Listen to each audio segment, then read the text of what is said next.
Welcome back. This is the Functions of Music worksheet. Starts off, says, why music? So basically, these are giving you some examples of why music exists in every society. Start with number one. The ability to speak one's feelings about the condition of society or toward another person beyond language. This ability of music to speak in ways that you can't speak, or to mean something more than just notes or sounds. And the answer to this is emotional expression. The example that I would use is any kind of romantic songs or pop songs that you have heard or remember for some reason other than just being something you heard on the radio, but you still remember it meant something to you. Number two, the desire to enrich our surroundings by creating and contemplating beautiful things in an artistic sense. That means basically that art doesn't just exist to fill a vacuum. It exists to make your life beautiful, ugly, angry, sad, and this is referred to as aesthetic enjoyment. The study of aesthetics is why something is effective in art. And I could give you some example of classical music that you would hear that would remind you of something that sounds smart, or something that sounds romantic or beautiful or angry or confused. Basically, soundtracks. Soundtracks for movies are a great example of this.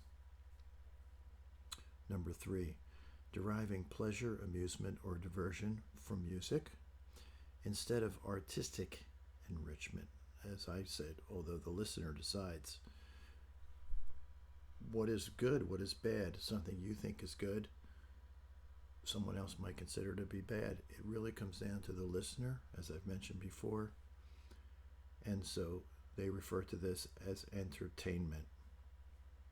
Perfect example of this is popular music. Think of some of the songs you thought were the dumbest songs you've ever heard in your life. They're the biggest songs, like Baby Shark and Macarena, things like this. Number four, depending on the mood, personality, and attitude of the listeners, music is able to do this in the context of the culture. There is no universality to music in this regard. Each individual in the culture may interpret the result differently. They refer to that as communication. Music can communicate how people feel, and there's not a better example of that than rap. Number five, music that represents some other concept or behavior, either by the lyrics, the cultural meaning, or in relation to some universal principle.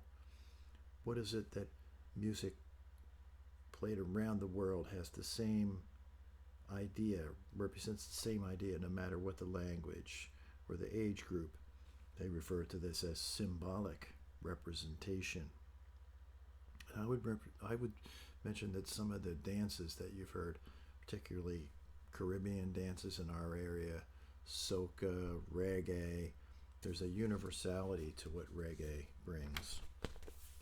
Number six, the ability to involve and attract either individual or group movement, such as dancing or the wave at a football game.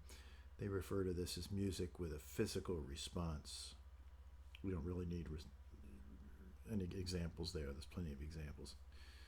The ability to suggest or state proper cultural behavior or the consequences if one does not behave according to the rules of society. This is one of music's main functions in music. They refer to this as enforcing conformity. If you're Venezuelan or your parents were Cuban, you know what I'm talking about. That music is very big in the patriotic equation. How patriotic are you? So our example would be national anthems. If you don't salute during a national anthem, people look at you Music that justifies, this is number 8, that justifies the existence of social institutions and religions through recitation, ritual legends, or doctrine. They call this validation. Any Mass, Catholic Mass, Lutheran, Protestant, Baptist, you could find differences in all of them, and you would find completely different rituals, legends, and doctrines if you looked into Buddhism, Taoism, any large religion around the world, Hinduism, of course, Muslim faith. They all take examples of validation for their reasons to exist. Number 9. As a result of all the social processes related above, music is a means whereby the heart of the psychology of a culture is exposed. In this regard, it contributes to the continuity and stability of culture. Music helps explain to people why the culture should continue the way it is, why the fact that it should stay stable, the rule of law, all these things that you hear. And so it doesn't just represent a country, it represents an entire lifestyle. And my example then is country line dancing, or just country dance, any kind of dance, but in particular country is so clear about what it means to be country. It's what you wear and how you talk, and dancing has a lot to do with that.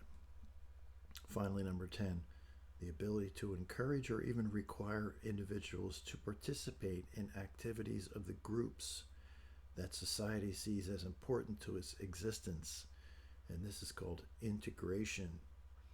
So this is music that, again, if you're clapping along or saluting, so patriotic music again works in this regard, not just national anthems, but any kind of music that represents being Colombian or being Argentinian or Iraqi, or because if you're Iranian, for instance, you're Persian. So there's a lot of, and that opens up thousands of years of culture. Japan, China, all these different kinds of music that represent being Chinese. Okay, give that one a go, and I will expect this back soon. Thank you.